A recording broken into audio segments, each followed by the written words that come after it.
Hi, everybody. We might start this now. So welcome to Inspire NT Science Outreach Open Course. And today we have here Adam Turley, and he is a teacher here at Essington International School, but at the same time, he does a lot of science outreach. Has various contributions through Inspire NT and also Science Week, and he's going to talk about his experience with science outreach. So I'm going just to pass the microphone to him so he can start. Thank you, Carla. Hi, Grandpa. Hi, Uncle Paul. Hi. I'm going to start by just telling you, I'm personally an unbeliever. I'm an atheist, but I see these blokes around in Darwin quite a lot. They're the Mormon missionaries. They fly here predominantly from the United States, and they'll spend 2 years professing their beliefs in the Northern Territory. And I have so much respect for people that are going to spend their time in the heat of Darwin speaking to people, and they're really nice people. And the fellas that you see here, they're in Catherine, and they'll spend 2 years in Catherine dedicated to what they believe in. And I think that's a really amazing thing. It's that kind of dedication that I think science outreach could take a lot of lessons from. They really back themselves, and I think that's something we all need to do in our professions. My topic today is called, oh, it's not working, slight change, next. The mouse, okay.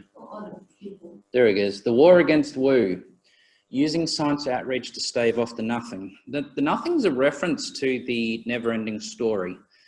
That's a movie which I just bought on VHS the other day. I'm going back. I actually taught my first lesson on VHS a couple of days ago to some students using a video from 1962, and it was just as relevant today.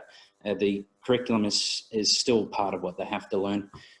We're talking about skeptical combat operations in the new age cyber-enabled asymmetrical intellectual operating environment, as according to the original Dark Crystal and predominantly the never-ending story. Terms and conditions apply, and those terms and conditions are that the views and opinions expressed in this presentation are mine. They're personal views and they're personal opinions. They don't reflect the views and opinions of Inspire NT, Inspire Australia, Charles Darwin University, or my employer, the Essington School Darwin.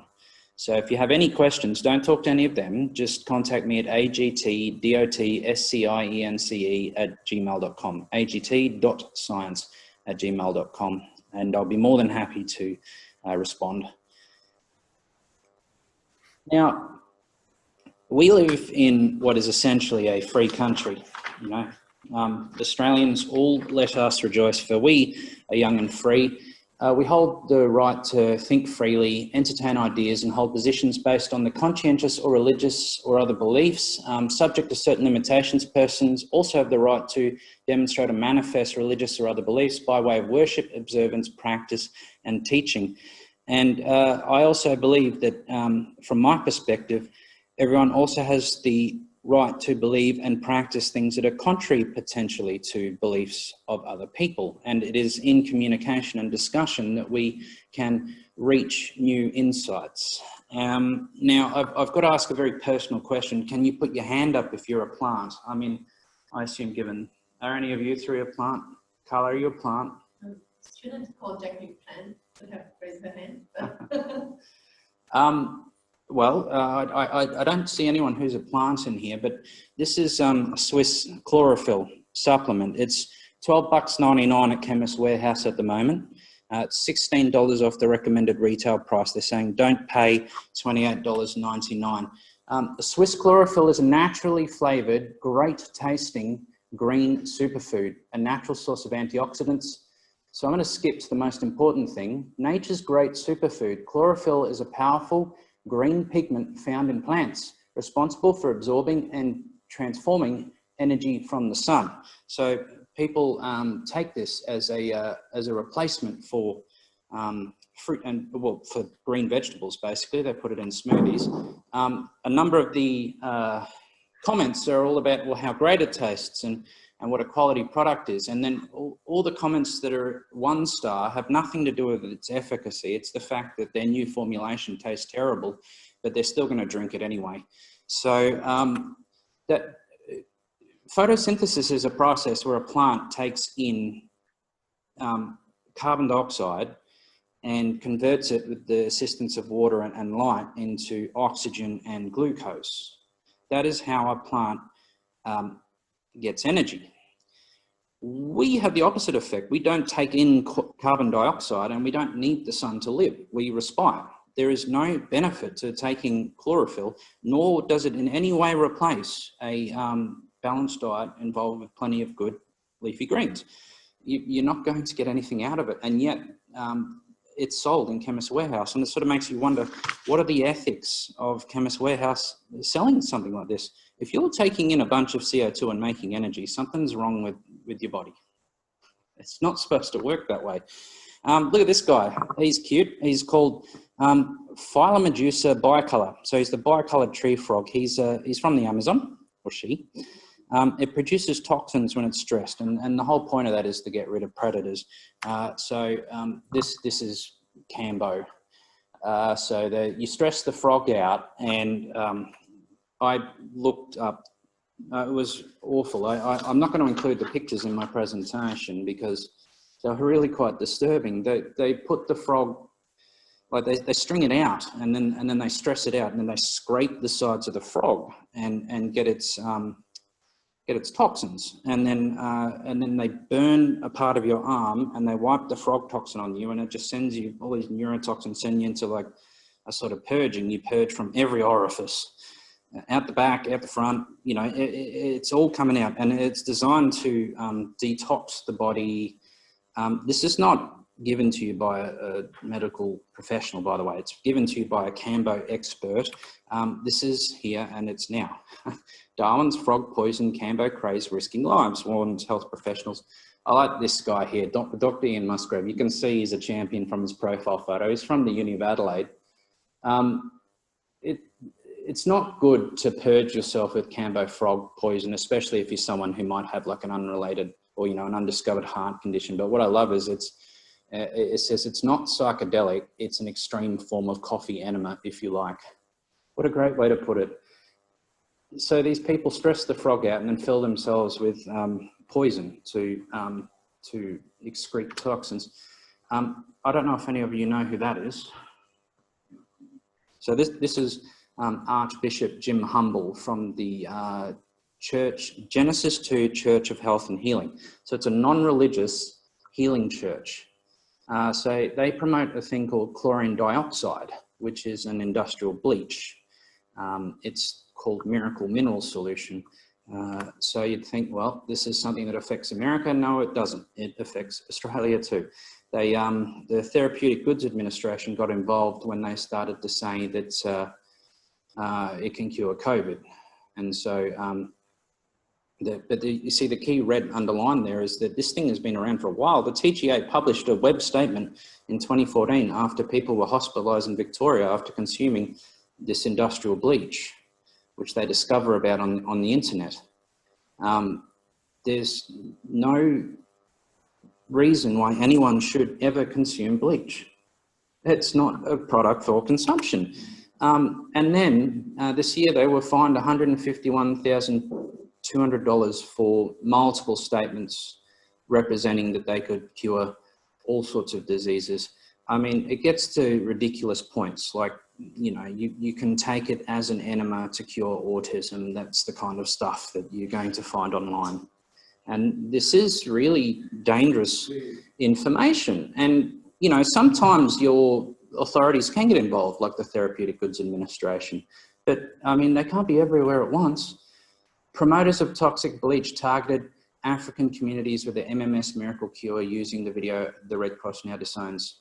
So the caption under there says, a Red Cross official prepares to administer miracle mineral solution, and he's giving it to a kid in Africa. And the problem with these situations is, yeah, okay, if you're in Australia and you have these opportunities to perhaps have an organisation like the TGA step in, well, then you're lucky. But this stuff is just let go over there. Let's go to the next slide. I think a few of you might have seen this before. Supposing we hit the body with a tremendous, whether it's ultraviolet or just very powerful light, and I think you said that hasn't been checked, but you're going to test it. And then I said, supposing you brought the light inside the body, which you can do either through the skin or in some other way. And I think you said you're going to test that too. Sounds interesting. Right, and then I see the disinfectant, where it knocks it out in a minute, 1 minute. And is there a way we can do something like that by injection inside or almost a cleaning? Because you see it gets on the lungs and it does a tremendous number of lungs. That's enough of that. Yeah, so that made headlines across the world, Donald Trump suggesting that we inject bleach. I mean, it led to companies like Lysol and Clorox having to release information to the general public saying, look, we do not recommend the internal administration of chlorine bleach to kill COVID. So it's a flippant comment, and apparently it was made in jest, but you see, the fact is that people acted on it and they did consume these products. And even the thought of injecting someone with bleach is just horrific. This bloke is the American Archbishop of the Genesis II Church of Health and Healing. He sent a bunch of information to Donald Trump 2 weeks before he made that suggestion. And I think he's been jailed, or at least his sons have, by the Food and Drug Administration there for misrepresentations. But there's some thought that the reason Donald Trump suggested you should inject yourself with disinfectant is because he'd read the materials about mineral solution in chlorine dioxide consumption. Okay, I'm sure many, especially if you're a parent, you would recognise these products here. These are Brower products from Chemist Warehouse. They're homeopathic preparations. Homeopathy is a pseudoscientific system of alternative medicine. The basic thing is it's like cures like. So, you know, if you say, for example, have temperatures, then you get like a chili, and then you dilute the chili down and down and down, because the chili effect of the chili, the heat, will also treat the heat. And the more dilute it is, because the water has memory, the more potent and powerful it is. And so it's a sort of alternative form of medicine. And I'm pretty sure it came about so long ago that it doesn't necessarily even recognize the cause of disease and whatnot as being as a result of bacteria and viruses too. It's back in the whole miasmas and whatnot. So this is the thing, the more dilute it is, the more powerful it is. And it gets to the point where it's almost pretty much just pure water. Like we're talking a drop in all of the ocean's water levels of dilution. So here's Homeopet Storm Stress. Now, I was having a chat before. We have a thing up here called Territory Day where we let off all these fireworks, and it's a night where all the dogs go running. Dogs are terrified of this. My dog stays inside, hides under the bed. So this is a homeopathic preparation. Storm Stress, Homeopet, you give it to your dog. It's basically pure water, and it's supposed to stop your dog from running away during the war zone, which is Territory Day up here. How about this? Homeopathy for Health in Africa. 11 years, 19 clinics, and over 15,000 patients treated. This same organisation. So I can't read that so well. We run a permanent clinic for people with HIV/AIDS. So they've worked with over 5,000 people living with HIV/AIDS over there. They use their expertise in sophisticated homeopathic software programs to find the treatment that each individual needs. You know, this includes remote Maasai lands where there is no access to medical treatment. So they're going out there and I understand these people believe wholeheartedly in the medicine that they provide, but what they're providing is water, salt water, sugar water to these people with AIDS and HIV. That's really, really bad. Homeopathy has a big place in Australia. Here's Highlands baby teething tablets. You can buy these from Woolworths right now. They're readily available. another homeopathic preparation. I don't know if anyone has seen a child when they're teething, but it sucks. You've got these bones forcing their way through your gums. It feels awful. And so you give these teething tablets to your baby, and apparently it's supposed to make the baby feel better. To be honest, I think a bit of Panadol would do a better job, but here we are. Now, I must say that this article is 3 years old, but it gives you an idea of the level of safety that goes into preparation of this stuff. They were recalled in Australia over safety fears because in America, they'd put belladonna, as in deadly nightshade, into the, and babies died as a result. And at the worst, if the baby's not dying or medically harmed, then it's probably not getting the treatment it needs to have a bit of relief from the pain it's suffering. Here's our anti-vaxxer bus. It travels Australia. They won't tell you the location of where they're going to show the Vax movie until about 2 hours before, so they can't get gate crashed by, you know, vaccine, like pro-medical science people. We've got areas that have quite a large amount of kids that aren't vaccinated. And this is the kind of places where you're going to get whoop and cough come around. It's hit Darwin too. So we've had anti-vaccine stuff dropped. And of course, we're in the middle of COVID-19 right now. They're talking about vaccines all over the world. And the conspiracy theory is that it's a forced program to force this sort of vaccination medical stuff on us. And people are not happy that they think that it's going to be a compulsory program. It leads into the whole pandemic conspiracy theory thing that you think, you know, this doesn't exist, it's just a small flu and it's just a chance for government to step down on our rights. You can see it all coming in with the protests over masks and crackdowns on people down in Victoria. This lady here, Judy Wileman, there's no pandemic, it's manufactured. She calls herself a doctor, but she's not a medical expert. She's an anti-vaccination activist who came to prominence following the controversial awarding of a PhD about the government's vaccination policy. And her work has been heavily criticised. That was the University of Wollongong that did that. They issued a PhD on anti-vaccine to an anti-vaxxer. And that's where I think when I see this kind of stuff, if you remember The Dark Crystal, where the podling gets shown and then they suck out the podling's life essence and out it goes. You know, this is, you know, footage of an anti-vaxxer reading the conspiracy theories on the internet. So Pete Evans is great. He's been fined $25,000 because he said that this machine, which is basically just a Tesla coil generator with some spectrum tubes around it, I can like make one of these with my Van de Graaff generator. I literally taped, you can see hydrogen at the front there, I think that's neon. I taped one of the neon tubes to my Van de Graaff generator and just set it off and it did the same thing. It just showers you with a bunch of light. He said it cures COVID, so he got charged all that money. However, if you go to the website now, there's a special price for Pete Evans fans. You get the Pete Evans discount of $500, so act now before it's too late. Aroma diffuser, $20 from Kmart, certainly a lot cheaper than some other essential oils. There's this sort of assumption that you can take your medicine cabinet and convert it to just a bunch of essential oils. Now, they do smell nice, and there is some limited evidence for certain essential oils having effects, but they're not a replacement for, you know, colds and flu, cramps. And one thing I certainly don't recommend is this essential oil cancer aromatherapy support. What I love here is the different kinds of cancer and the kinds of oils that you should aspirate relative to the cancer that you have. This is really, really, really dangerous stuff. I think for me, I can see the battle lines are drawn here. We are in an information war. And if you're a science outreach student, a science teacher, or a scientist, and you're online, you're on the front lines.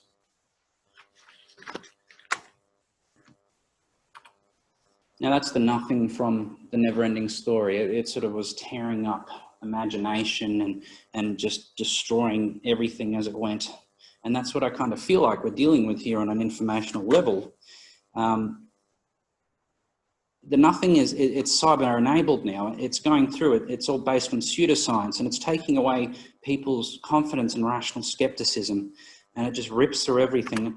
And then I remember these, which are the sphinxes. These were the first gate to the Southern Oracle, which Atreyu had to go through, and their eyes open. So the sphinx's eyes stay closed until someone who does not feel his own worth tries to pass by. And that's why being confident in yourself to understand your part in what I see as the information battle for rational science, it's massive in science outreach. And so this is the joint military appreciation process. It's a fairly standardized planning process for making military tactical decisions. I've just taken out a couple of bits here, and that is that we're looking at the analysis of the operational environment. What are we looking at? Well, we have a nation with a bunch of literate people here in Australia. There's very few that can't access information if they go looking for it. And they all speak to each other now, but instead of just word of mouth by speech, it's also online, it's in social media. People get their information from all sorts of sources, and they'll find interest groups that they want to be in. They'll go onto Facebook and they'll join their essential oils group. They'll join their COVID conspiracy group. And then they talk to each other, and it's a self-reinforcing process. And then you see things like Netflix funding that Gwyneth Paltrow documentary series about, like, you know, had the jade egg that went up the, you know, and it was supposed to make everything strong. Like, these are really bad ideas. They're talking about things that shouldn't go in places in your body, and they charge a lot of money for it. There's very limited regulation of alternative health industries and any sort of conspiracy theory stuff. You know, it's basically able to fester and expand. And often you'll see terms like FDA or TGA, Therapeutic Goods Administration, or Food and Drug Administration approved. Now, for a lot of things, that just means that they've simply registered the name. It doesn't mean that it's backed, government backed, or that it has any evidence. And there's always an assumption of efficacy, because if you read it online, it must be true because someone said it. There's testimonial evidence. And if you paid money, especially a lot of it, you're going to try and believe in it because you don't want to feel like you've wasted your cash. So we're dealing with an environment where you've got unchallenged viewpoints, and they reinforce themselves. Everyone sort of pats each other on the back and tries to get, you know, more people in, increase the size of the populace that believes that kind of stuff. Because if other people believe it with you, birds of a feather, you feel better about it, and it makes more sense to you. All this testimonial evidence too, you know, people giving 5-star reviews saying how it's just improved their life, all part of that. It's just going to further reinforce it. And it's from this that all those conspiracy theories comes out. Like, you know, the big pharma, they're trying to keep us all sick, mass vaccination, which is going to cause all sorts of diseases and issues. The theory that 5G causes coronavirus, leading to the literal burning of 5G towers. There's these videos on YouTube of people that are literally like just telecom workers, and all they're doing is working on a 5G tower, and some twit comes up and hassles them terribly about how they're involved in all this random stuff. What I really find scary is the distrust of experts. People that have, you know, I mean, look at the way Trump handles Dr. Anthony Fauci and his sort of recommendations. You know, it's this distrust of people that have the science. We're supposed to automatically trust people that have done the research, have done the time, have the academic qualifications, and yet now we just discard those opinions, or we'll put their opinions on the same level as some random person off the street, a member of the public's viewpoint. I remember seeing on Channel 7 once in the morning program, they got an astronomer and an astrologer. So one does astronomy, looking at the planets through telescopes and stuff, and one does all that star sign stuff. And they had them try and converse with each other about which was better. It was absurd. It only lasted about 30 seconds because the astrologer spent the whole time getting attacked by the astronomer. So it was just, yeah, it didn't work. We got there's a threat here. The general public is ignorant, okay? You're ignorant, I'm ignorant, most of us are ignorant. Ignorant is not a bad thing. It's simply a word that means you do not know. I'm ignorant of macrame, and I'm not that interested to get knowledgeable about it, to be honest.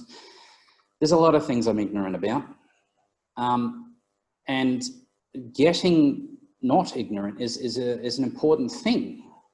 So we assume that, you know, if it's said by someone else, it's true. You've got that distrust of experts. But people also don't want to question what other people are saying.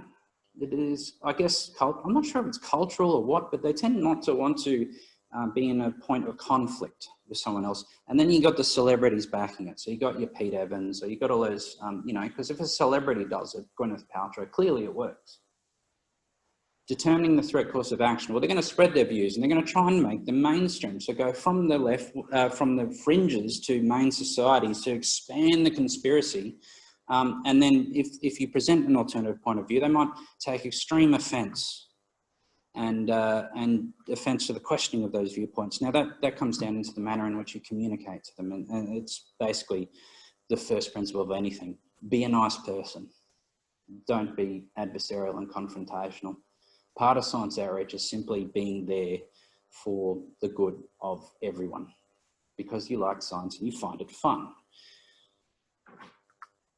Now, they want to make it mainstream, not to question their diversity in belief, and that they take, it's not just, you know, I mean, we do recognise people's right to religions and all that sort of stuff, but I mean, you know, also recognise my right to not vaccinate my children. And you don't have the right to question it because that is my fundamental right. And then when the government starts to say no vax, no play, no child support payment, then, you know, they feel like they're having their human rights stood on. And the worst thing for me in all of this is if nothing happens to the person, okay, no worries, but what if they have a delayed diagnosis or a lack of diagnosis or treatment for something that they need? And especially if it's a child, if that child has an issue that should be seen to by a medical specialist who knows what they're doing and it needs treatment, and yet they don't receive that for a period of time or not at all, that to me is highly unethical. So the ML-COA is the most likely course of action, the status quo. It's the perpetuation of pseudoscientific beliefs and treatments with the minimum of skeptical inquiry. But for me, the most dangerous is ramped operations, and it's happening right now. The pandemic's forcing this. And that's the sort of an acceptance or an apathy leading to unchecked ability to operate, resulting in increased presence to the point of having the ability to influence public and political opinion and delay, prevent diagnosis and treatment. Now, if you want an example of that happening right now, just look at the United States. Yeah, Brazil's another one too. I found President Bolsonaro, I think he got COVID, and then on the same day he got bitten by an emu. Yeah, he's got like emus in his garden. No, I thought Emma is related to you. Oh, is it? Yeah.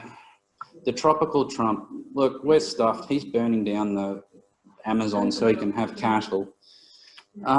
There is hope. Those people are the hope. They're the scientists.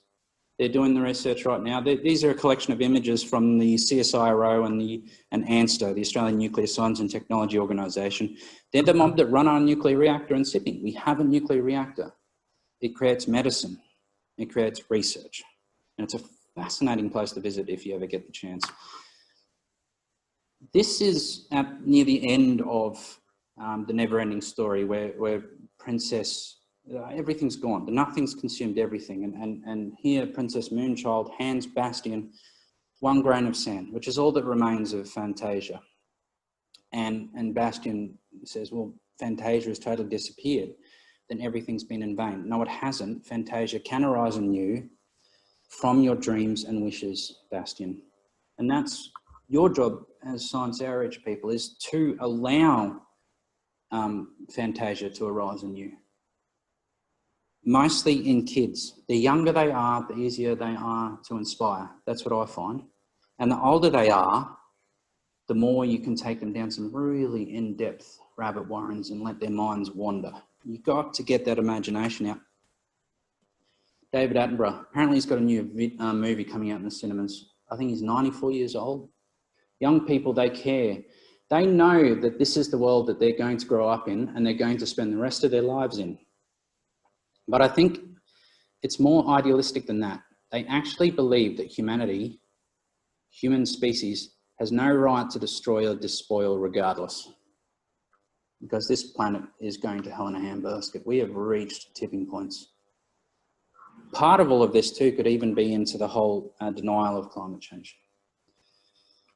There's too much to go into, to be honest. Richard Dawkins, famed evolutionary biologist. Do not indoctrinate your children. Teach them how to think for themselves, how to evaluate evidence, and how to disagree with you. They should never, ever worry about questioning. This for me is the hope. These are my students.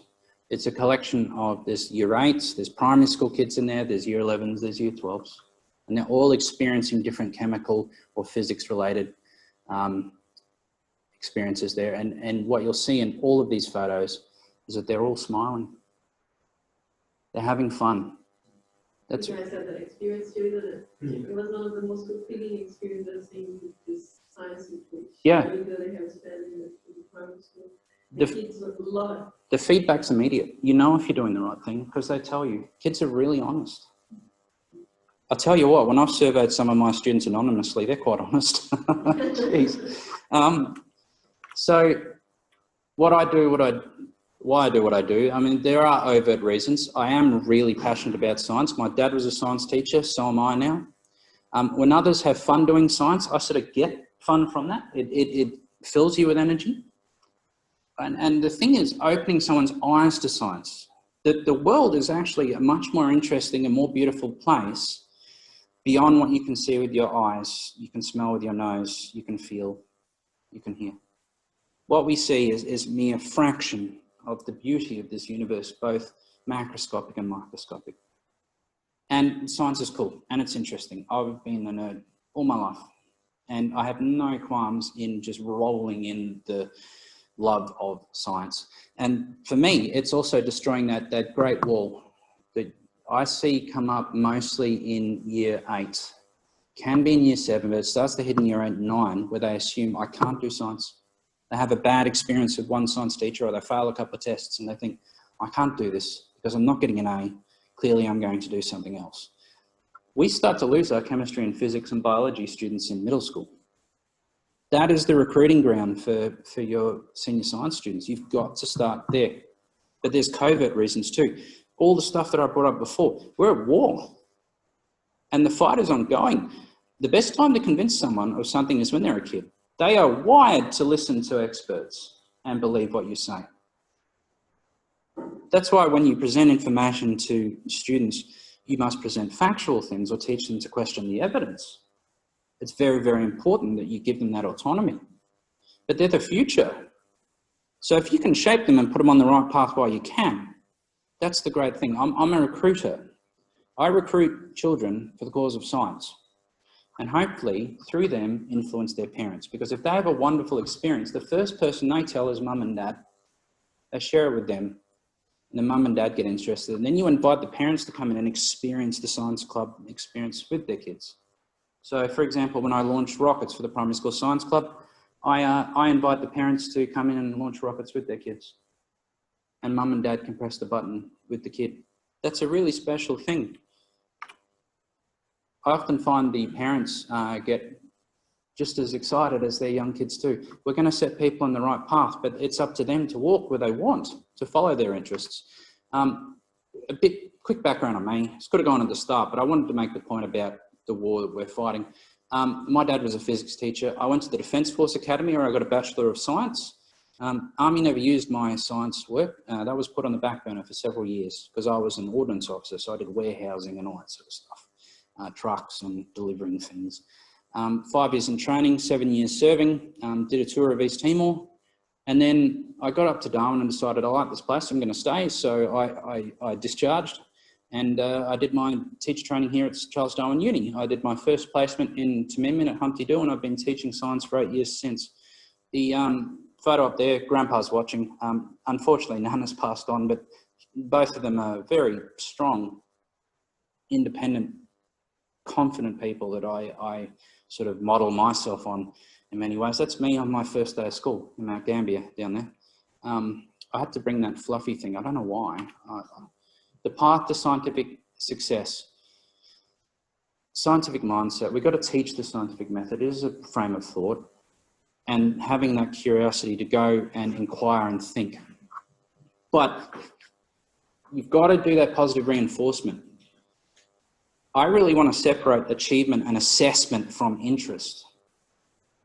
Because especially when you're doing the younger kids and the middle school kids, it's not about teaching to the test. The test is secondary to their experience in the actual class itself. If they don't walk out of your class, even if they get a C or a D without good memories, you haven't done your job properly. They need to leave the classroom with fun, good memories, good experiences of their science. You've got to give them the curiosity and the confidence to question, even you as the teacher too, encourage it. Every time I do a test, I give them back to my students, and especially the senior ones, and I said, now you can go through every question, and if you want, you can argue for more marks, but you'll need an argument. And then I encourage them to do it with all their other teachers. And I think you should do that in uni too. If you're not happy with your mark and you think it should be, you go have that discussion with your lecturer, because it is about communication. And honestly, we might get annoyed when we get the emails, but afterwards we kind of appreciate it. Because sometimes it's actually good feedback to encourage us to ask the question a better way next time. Yeah, well, you know, sometimes you then might need some clarification or see it from another person's point of view. It can change it. You've got to provide real world relevance, more than just you can be this job. You just show where that science is used and the interesting impacts it's had on society and the world. You've got to facilitate access to experiences that facilitate the above. So you've got to do the practicals. You can't just teach out of the textbook. It's got to be hands-on, and the hands-on must be relevant and fun. And there's so much available on YouTube and textbooks and through all your colleagues. There's so many practices, you could never, ever go through them all. And sometimes some of the simplest practices I find the students actually quite enjoy the most. So just because you think it's boring doesn't mean that they will. Give it a shot. Ask them what they think. And if you can, get the parents and the public involved too. Because it's like sort of paying it forward, isn't it? You know, that interest in science. It's got to be fun, really. That is so important that the kids have fun. And they won't have fun all the time. But at least some of it they need to smile for. You're never too young to start. It's a bit of a dark image there, but that says quantum physics for babies. Yeah. I've got special relativity, general relativity for babies, and quantum mechanics for babies, and there's another one. That one is in your the package that you did, the second. You have the link to that book. Oh, I can't even remember. Yeah, that's right. Yeah, I did use that. I was going to give these books away, and my daughter wouldn't let me. She enjoyed them too much. You're also never too old. So, you know, you can see here Grandpa's watching now. I assume that's Grandpa there. He's mixing liquid nitrogen ice cream with my daughter, and I'm sort of coordinating and keeping an eye on it all. And this is for the University of the Third Age. So these are a group of retired people that just want to get together and meet for just interest reasons. So we made liquid nitrogen ice cream for them. You can see me pouring it on my hand. If you've got the knowledge of how to handle this stuff, it's all well and good. Just read it out. As long as a scientific mindset is not a fixed mindset. Yeah, correct, Grandpa. Everyone must always be open to gathering new evidence, but anyone who's a true scientist is always open to different perspectives and evidence, of course. And from Sharon, my cousin, in my experience, the scientific mindset is a very creative mindset, and I equate creativity with flexibility, though it's not always the case. Yes, I'll talk on flexibility too, Sharon, soon. You might notice I'm not sticking to a script at the moment, because if I stick to a script, I kind of lose it a little. You know, when we had to learn speeches in school and put them cards and had to read it out, I'm kind of ad-libbing. I've got my copy of the slides here, but I'm just talking from the heart. So this science is global too. I love this about science. Race, culture, religion, it unites us all. So here's me working with the Darwin Islamic Society, and we're doing rocket launching. And that was so much fun. They've got a great community hall out near the mosque, and so we use that to do science outreach programs there. And the kids have a lot of fun. And here we are building our rockets inside. And you can see here that the Islamic community in Darwin is hugely multicultural. That's one of the greatest things about living in this place is how multicultural it is. Now, here's some points in no specific order, but science outreach, especially the more interesting stuff, it costs money. You can apply for grants. I've done that before, but I like to reach out to politicians or to Carla at Inspire Australia who has cash put aside to do community outreach activities. You can also charge the parents too, and often you'll find if you do it through the right organisations that they'll be willing to pay a certain amount. You can look at organisations like the local library. So I work through City of Darwin sometimes to present workshops, and they have a small STEM budget. So you work within your means, or you can even get your employer to pay sometimes. And for me, it's with the politicians is a really good thing because it's a mutual benefit arrangement. So you give them some social media exchange, so they get to put some stuff online. And at the same time, the government members are showing support for science. So Michael Gunner is someone who often funds liquid nitrogen ice cream. And most recently, I think we did it for Ludmilla Primary School, which was a really interesting experience. Here's Lauren Moss making ice cream at Nakara Primary. And here's Nari Kit making slime with the kids at Holy Family. That was the preschool there. And you know what? They got to take it home. You can see my daughter Alita in the background making slime. I bring my kids along for the ride. And what I'm doing is I'm acting as the middleman. I bring all the equipment in. I bring everyone together and then I just let it take its course. And slime is amazing. The kids love slime. And the best thing is you put it in a bag and then you tell them, go home and play with it on the carpet. Mum will love it. Leather couches love slime. Tell them that. Ice cream, rockets and snakes. That's my thing.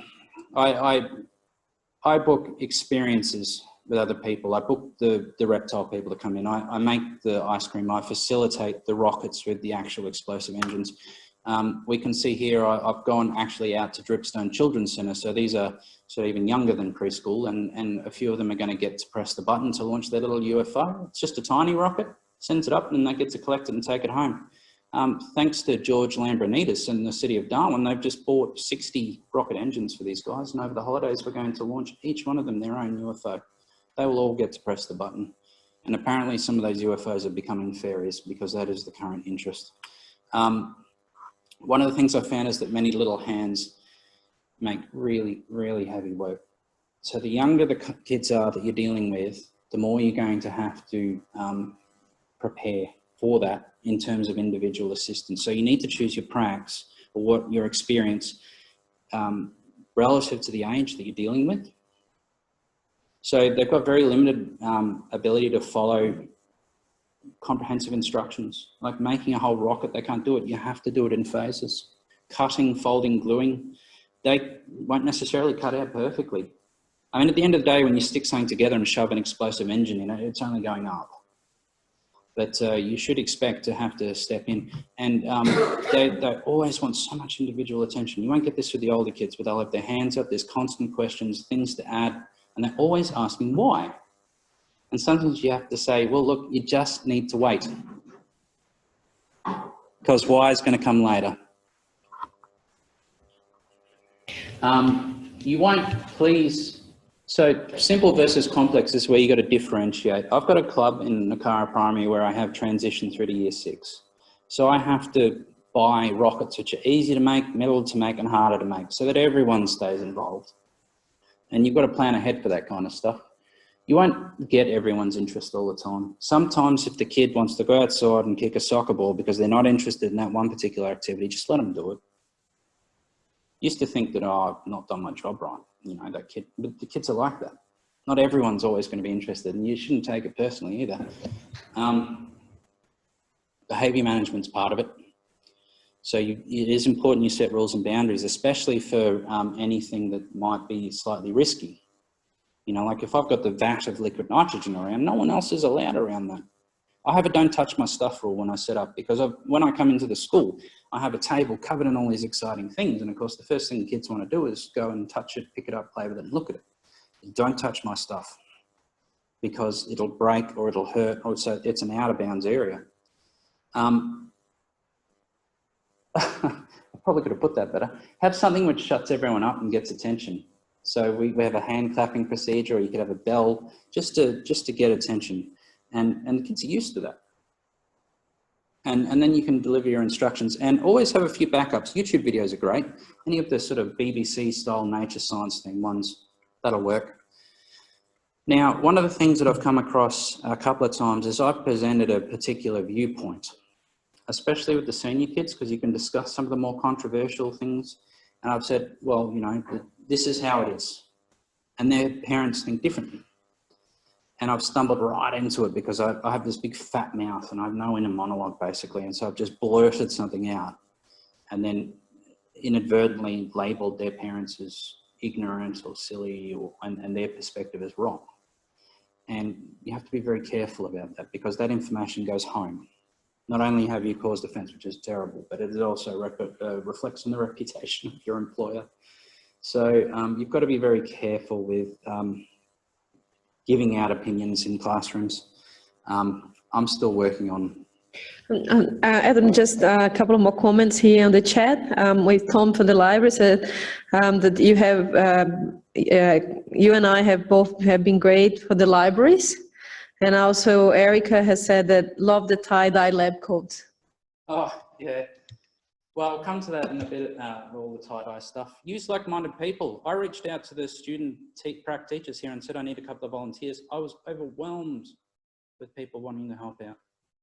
They're there, you just got to find them. Yeah. So here we've got a couple of the people helping out making liquid nitrogen ice cream. These are my current helpers. And another thing is that if you need someone for the school holidays for help, we might be able to have a couple of people that needs to do some for the science outreach. We can always use the extra help. Yeah. This is Chantel and Rongshin. It's a real pleasure to have them on board and help out with Nakara Primary School Science Club. Younger kids love it when older kids come to visit. So if you can get your year 11 to year 12s and bring them down to the younger kids to play and just let them do their thing. And the younger kids, they really light up when they get the chance to interact with older kids. Here's some of my year 12 chemistry kids mixing liquid nitrogen ice cream for Holy Family primary school kids. Fostering that connection between the older and the younger. It's a great thing. You can also empower kids to assist too. So you delegate responsibility. That's my son Chaz and my daughter Alita. They're often my science helpers. I make them think that they're doing amazing and really helpful things. A couple of points I wanted to add though. Some of these photos have stars or something over a child's face. Not all children have the ability to have their photos taken and put on social media. Sometimes there might be reasons why they can't be on there for child safety. So you've got to be aware of that. You can't just take any photos. These photos have cleared kids in them, but you must always ask. And any volunteers that are involved, you need to check and see that they have a working with children clearance card. And not just say, do you have one? And they say yes. Look at it, look at the photo, look at the date, look at the name, make sure it's not expired. We have that experience doing the science outreach course. They all had to have OCRA cards, and then some schools had actually checked everything before they could actually start doing it. Some are a bit flippant and they don't bother. And that's when you'll come unstuck. You either must have an OCRA card or working with children clearance card, or that person needs to be under supervision of someone who has one the whole time. Even when the person has the supervision, you need an exemption. We had to apply for an exemption in our case. A couple of students had applied, but haven't got it yet. And the school said, these students need exemptions. So we actually applied for that too. A regular person that is involved. If it's just a one-off, you can just supervise them. Depends on the school. We had cases where the school did not accept anybody, didn't have an OCRA card or an exemption. So just... An exemption? Yeah. So there was... it does actually when you can. So if you apply for an OCRA card and you haven't got it yet, as the CDU, we could apply for an exemption, and we got it for the couple of students as long as they were supervised while they were in class. So like you said, that's the maximum level of requirement, but sometimes you will face that, so you need to always be prepared. But I think our students here all have OCRA cards now. No, it's good, and it just allows you to do work with any children, which is great, because young and old, all of them love science. You can see my daughter here mixing a batch of liquid nitrogen ice cream, and you'd think, you know, why would you have a 6-year-old girl around liquid nitrogen? And my son's behind me there. Well, I only give it out in small amounts. I've used it quite a lot. And I'll tell you what, when Grandpa and Lita were mixing ice cream, both of them did a mean job at it. They did a wonderful batch. Alita she's really good at mixing ice cream. So, and she knows to do it very carefully so it doesn't splash out everywhere. I mean, the thing is, you're always seconds from disaster with some of this stuff. Explosive engines, liquid nitrogen, dry ice. That's why you've just got to make sure that you know what you're doing. And that part of that is not to get distracted. Sometimes you just need to listen and adjust on the fly. It comes down to that flexibility. Kids have allergies, and they won't always tell you that they have. Especially if they're younger, they want to be involved with their mates. They want to have the ice cream. So it's always good to ask ahead. For me, a very vivid memory is when a kid had a gluten and dairy allergy, and I'd not packed for it, and I'd not asked, and they were crying because all their friends were eating ice cream. My heart broke. It was terrible, and the teachers are like, oh yeah, don't worry about it, we get him something from the staff room, but none of that mattered to me. All I knew is that I'd made this kid cry and miss out. So I always check now. I always listen to what the kids are telling me. Now, it gets very busy sometimes with the liquid nitrogen, so you can get distracted, especially if you've got rockets, nitrogen, anything that's dangerous. So sometimes I just have to stop. Doesn't matter if it takes an extra 10 minutes to run the activity, just stop, collect yourself, look at what's going on. We call it a reorg in the Army, a reorganization, and then change anything that needs to be changed and carry on. If you need to stop the whole scenario, just yell out, stop, everyone listen, that's fine, as long as it's run safely. You also need to be open-minded to the fears of kids. I think it's important not to push everyone, and I'm literally saying here, some kids might only want to look or perhaps just lightly touch the snake. They don't want the snake put on them. So sometimes that might come through as like a red herring comment, one is something that just seems a bit like thrown out there, a random comment. You've got to listen to what the kid's saying, especially if they're a bit younger, because the manner in which they'll communicate their fears, desires, all that sort of stuff might not be as clear as you think. You've got to make sure that you listen so that you don't cause any issues. Now, this is Veda here. She's a black-headed python. She's the only snake that I'm happy to handle. Absolutely beautiful snake. I detest snakes. They scare the hell out of me. But this one I love. And so she's slithering along the ground, and you sit in a big circle, and you can see here that depending on the child, the way in which they interact with the animal can be different. So you can see one boy there with the snake wrapped around his neck. And Veda is a very calm snake. And then you can see 3 girls there, they just wanted to look. They reached out and they touched the scales, and that was it. And you know what? That's perfectly fine. And we never push any of them out of their comfort zone. So you don't just go up and dump the snake over their head and go, here, look, snake, science. You bring it in slowly. And they will still go home and enjoy the experience. Risks, I think Carla will know that we need to do a full consideration of the risks. Workplace health and safety is so important. Like, there is public liability insurance, sure, but the whole idea is you shouldn't have to rely on that. You don't want people injured. Like, if you get serious burns, you haven't had fun. If you swallowed a piece of dry ice and it's burning your stomach from the inside out, you haven't had fun. So you've got to look at the risks, put control measures in place, and use your personal protective equipment where appropriate. Use appropriately qualified and experienced people, or get someone to run it or supervise it who knows what they're doing. Make sure anyone who helps, you brief them up, that they know what they're doing. I do dry runs.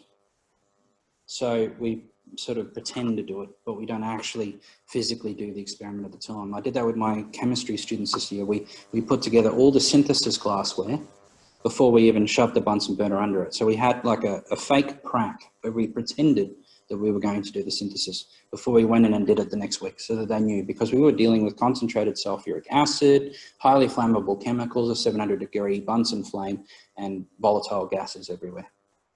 So better that they know what they're doing first. We did a dry run. You need to know what the first aid kit is, because if you're going to do science outreach for a period of time, You will have kids get injured. It is going to happen. It's not a case of if but when. The idea is that you try and mitigate any of the injuries so that they're not severe. And for those that do have the slight injury, you need to know where your first aid kit is. Where's the fire extinguisher? Where's the blanket? And where are the evacuation areas? And you must always have a nominal role, so you know exactly who's there. Because when the parents hand their kid over to you, they entrust the kid's welfare to you, especially for the younger ones. I am getting over time here. Okay. So from the moment they're handed over, they're yours. You've got to look after them. Here's some video of me taking some risks with the kids. I just thought I'd show you.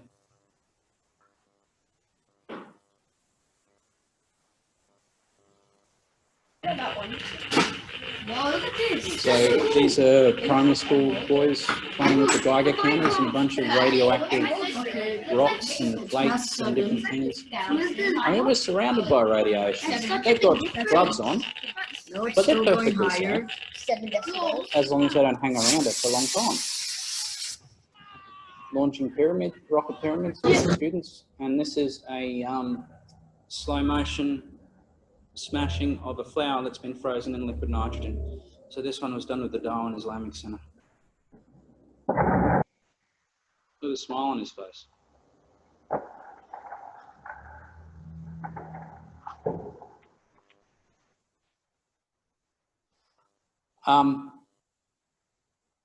Maybe I'll just play this and then I'll probably finish.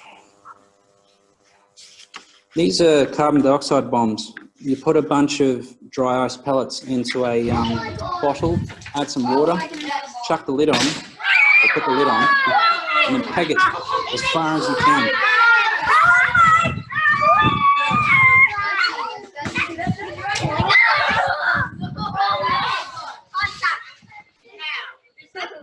So there is a degree of shrapnel risk and all that sort of thing with this, so you know, that's why I've thrown it really far.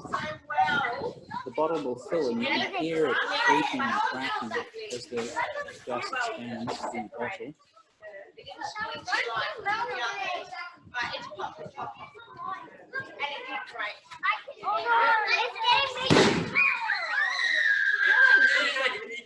Always gets a laugh, but I had an occasion where I put a bottle together and when I was at school and it didn't go off, so I went down to disarm it. And it was just me in shorts, no protective, nothing. And so I've gone to undo the lid and it's detonated in my face. And so there's this video on these kids' phones of me in this puff of smoke. And then I was basically covered in shards of shrapnel injury from, so, you know, that's the kind of lesson that I had to learn. That was really dumb. I'd done a similar thing where the kids were hassling me. They were saying, do it, do it, do it, do it, do it. And they wanted a dry ice bomb. So I thought, whatever. And it was after school and I thought everything's fine. I filled this bottle with dry ice and put the lid on. It's one of those 2-litre juice bottles. Those things can take some serious pressure. And I've pegged it into this garden. Of course, there's the garden behind the ladies' staff toilet. There were 2 staff members in there. And this thing's detonated behind the ladies' toilet. And yeah, I was in trouble after I was banned from doing CO2 bombs. This is the kind of stuff that I was doing it, but without, you know, thinking about the ramifications of my decision, which I now think about. Explain the safety rules, let them touch within limits, build the network, gross them out. I show them where hot dogs came from. Also, they had a bunch of red food with no artificial colours, and I show them that the red comes from the crushed up pregnant scale beetle parasite bug thing. And aeroplane jelly. Check that there's no vegetarians or Hindus believing kids in the class. And then after that, get them to eat the jelly and show them where it comes from, which is the answer is ground up pig and cow bones. I'm going to finish on this. Be different, be unpredictable, be a weirdo, be quirky, be passionate, be approachable, be reliable, be dependable, be you, be memorable. Study hard what interests you the most in the most undisciplined, irreverent and original manner possible. Richard Feynman, physicist and bongo player. So this is me with my son's primary school teacher. We've both got that photo because he's got a watermelon shirt on and I've got my fruit bow tie. that kind of crazy approach to teaching, the kids love it. They come to expect someone who, we sang happy birthday to science, and finally, don't take on too much. I almost broke myself last year when I did Pioneer Science. 3 nights, 3 presenters per night at the pub, and just arranging the whole thing. And I felt thin, sort of stretched, like butter scraped over too much bread, as Bilbo Baggins said. So don't over-volunteer yourself, because everyone will take whatever they can get. Only give as much as you can, and you're willing to. Always remember that you've got to have some time for you and your family also. How's that, Carl? That's great. That's great, Adam. Thank you very much. I might take a couple of questions, quick questions, if you have anybody here in the room. And then might John ask a question if anybody wants to write a question in the chat room. I'm keeping an eye on it. Yeah, with regards to teaching the children, if they're only having fun and not really learning anything, would you say that's not really doing your job as an educator? Which was more important, educating the child? What you're doing. If I'm running the science club and they want to play with slime, they're there to play with slime. If I'm teaching year 12 chemistry class, they'll play with slime and I'll tell them why it turns into slime. Okay. One of the things I found interesting was we did cells with these toys, and I was trying to teach them. I did some teaching about how an animal cell works, but none of them knew what DNA was from years transition, I guess, but to year 6, they didn't know what it was, and that you don't know where those things are. So what I've found is that the younger kids actually enjoy. I thought they didn't want to have any more school after school, but they do. They love to learn. So yeah, I include both. Okay, yeah, because when we had the science outreach, one of the main criticisms the teachers gave us is that they didn't think that the kids were learning anything with our project where we were teaching them about mark and capture. They just thought it was just kids playing around, going through leaflet trying to find lizards. Well, look, there's such a thing as learning through play. You can give it some context, sure. I don't know. I'd have to see the activity myself, make my own observation. But I would suggest that if you were to introduce any kind of science outreach activity, that you need to give it at least the minimum of context, so they understand why they're doing it and how it's connected to what they're learning. But learning through play is vital. So I agree, and then the challenge was that they had to provide a background to the kids first on why what they were going to do was relevant, and while they're playing, then they had some learning outcomes. And in the case, there was some mathematics and graphs that the kids had to do. Sometimes they were more successful than others on the way they were presenting. I think they improved too as they went, learning how to communicate with the kids. But yeah, there was a couple of cases where the teachers were, I think it could have been more information. But yes, the whole idea of the workshops was to learn by playing, which I think in most cases we were quite successful. But there was a certain level of learning by experience doing this project. Well, if I'm doing liquid nitrogen ice cream, I'm making ice cream. I'm not teaching them anything about why it freezes. I do a little bit about why you can't just do it in the freezer, why you can't just shove it in the freezer. We talk a little bit about varying points of freezing, but that's it. Other than that, it's just demonstration, fun, and them going, wow, science. Wow, science is a really good thing to do it for. And in the primary school science club, I only really give proper theoretical context to at most 50% of what I do. Half of it's just for the hell of it, for fun. And it's the idea to make kids love science. Like they have already the content that they need to learn from primary school. Our aim when we go to the schools is not to give content that the teachers already give. It's about reinforcing some concepts and making the kids just love it. We are different. We come from somewhere else. They are interested. They will pay attention more on us than anybody else. We had a school that the teachers were quite impressed. It's like, oh, we didn't realize how long these kids could concentrate when they were given. The idea of you coming in is not to provide provide something that the teachers can already provide, and it's their job to deliver the science content from the curriculum. That's not your job. Your job there is for wow science, is for science is fun, is for bringing something that the teacher can't provide, like rockets, like liquid nitrogen ice cream, like dry ice bombs. You know, these are not things that your average primary school science or teacher would normally do. Well, they are workshops that you could hear the kids screaming from 2 blocks away. They were having great fun. Yeah, fun's excellent. Yeah, so is your science outreach program only for like educating kids and making them love science? What about let's say the general public? Do you talk to those people? Yeah, well, I ran Partner Science last year. Because when with your presentation, when you're talking about how people would misconstrue science and not don't distrust the experts on this thing, I would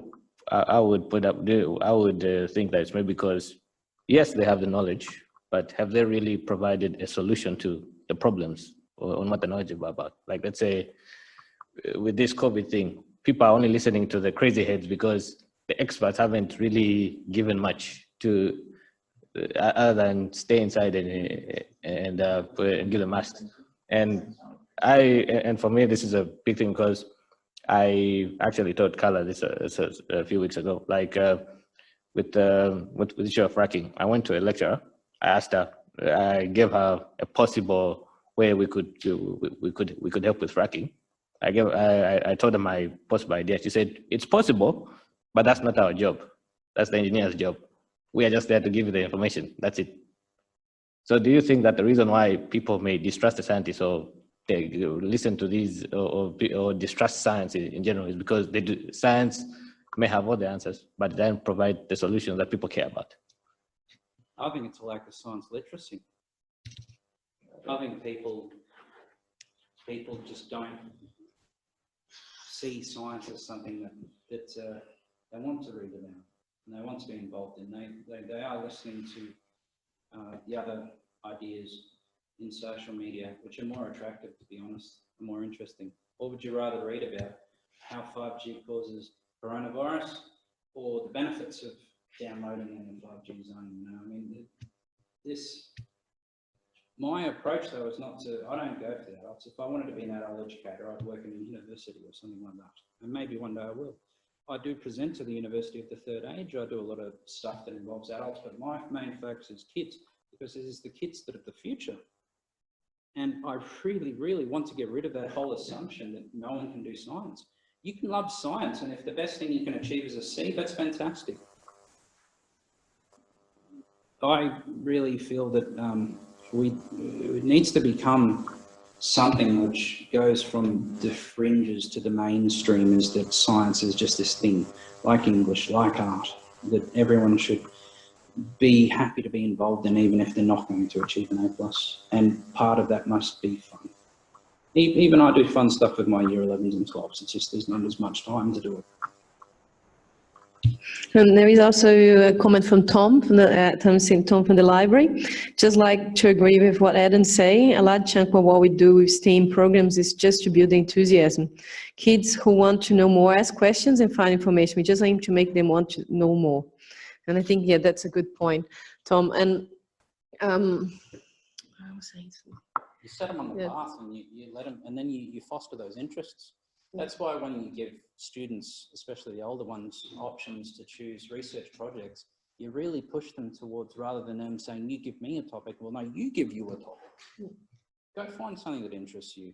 And then more often than not, they will find an area that they're really, really interested in. And then not only are they achieving a reasonable result in their prac, but they're also learning information that they might inspire them onto a STEM career. And what I really enjoy is when a student goes and does some assignment on something I've never read about before, and then I read it and I learn as a result of them teaching me.